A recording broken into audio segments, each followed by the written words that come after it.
নমস্কার বন্ধুরা, ময়ের হেসেলে আপনাদের সবাইকে স্বাগত। আজকের রেসিপি মেথি শাক আলু দিয়ে ভাজা। তো প্রথমে মেথি শাকগুলোকে টুকরো করে কেটেছি। এবার একটা জলে ফেলে ভালো করে ধুয়ে নেব। 2-3 বার ধোবো জলের মধ্যে ফেলে। মেথি শাক অনেকে একটু তেতো বা কষা ভাবের জন্য খেতে চায় না, তো এরকমভাবে রান্না করে অবশ্যই দেখবেন কষা বা তেতো কোনোটাই লাগবে না। এবার মেথি শাকগুলোকে জল ঝরিয়ে নেব। খুব ভালো করে ধুতে হবে আর একটু বেছে নিতে হবে। এবার একটা কড়াইয়ে তেল দিয়ে দেব, সর্ষের তেল অবশ্যই। এবার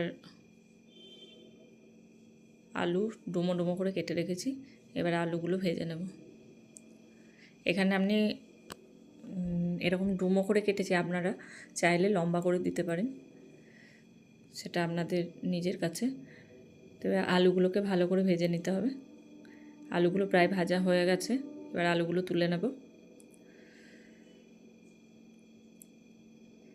আলুগুলো তুলে নিয়ে ওই তেলের মধ্যে কালো জিরে ফোড়ন দেব। কালো জিরেটা একটু ভাজা হয়ে গেলে তার মধ্যে রসুন কুচি করে রেখেছি, এখানে কুচিও দেওয়া যায়, থেতো করেও দেওয়া যায়। তো রসুনটা দেব, ওটা একটু ভাজা হয়ে গেলে চিড়ে রাখা লঙ্কা দিয়ে দেবো, কাঁচা লঙ্কা অবশ্যই। এবার একটু ভাজা ভাজা হলে পেঁয়াজ কুচি দেব, সবই পরিমাণে অল্প দেব, যেমন শাকের পরিমাণ সেরকম অনুযায়ী দেব। এবার পেঁয়াজটা একটু ভেজে নেব।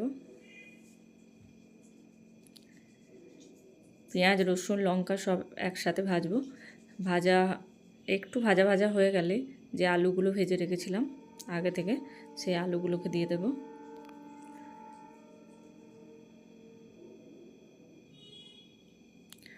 আলুগুলো দিয়ে এই পেঁয়াজের সাথে আবার কিছুক্ষণ নেড়ে নেব। খুবই চটজলদি হয়ে যায় এই রেসিপিটা, কিন্তু গরম ভাতে খেতে অসাধারণ লাগে। অবশ্যই বানাবেন, এবং মেথি শাকের গুণাবলীও প্রচুর, তাই এই শীতকালেই পাওয়া যায় মেথি শাকটা, তো অবশ্য বানিয়ে খাবেন। মেথি শাকের অনেক এই রেসিপি হয়, মেথির পরোটা খেতেও খুব ভালো লাগে। তো এরকমভাবে শাকটা বানাবেন। এই শাকটা যেটা জল ঝরিয়ে রেখেছি ধুয়ে, সেটা এবার দিয়ে দেব। এবার আলুর সাথে মশলার সাথে বেশ ভালো করে ভেজে নেব। মশলা বলতে কিছুই না, পেঁয়াজ আর রসুন। শাকে মশলা আমি সেরকম দিই না, তেল মশলা সেরকম কিছুই নেই। এবার এটা একটু ভালো করে ভাজা ভাজা করে নেব। একটু ভাজা ভাজা হয়ে গেলে এর মধ্যে হলুদ দেব,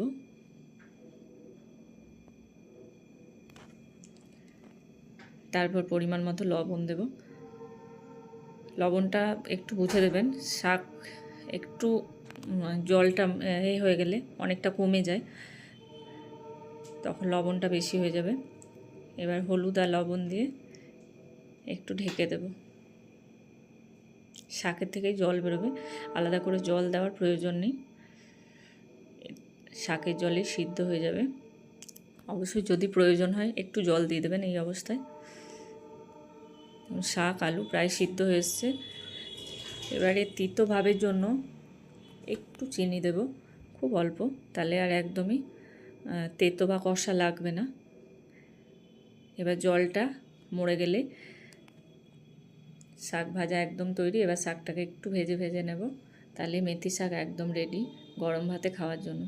ভিডিওটি ভালো লাগলে লাইক করবেন, শেয়ার করবেন, রেসিপিটি অবশ্যই ট্রাই করবেন এবং কমেন্ট করে জানাবেন কেমন লাগলো।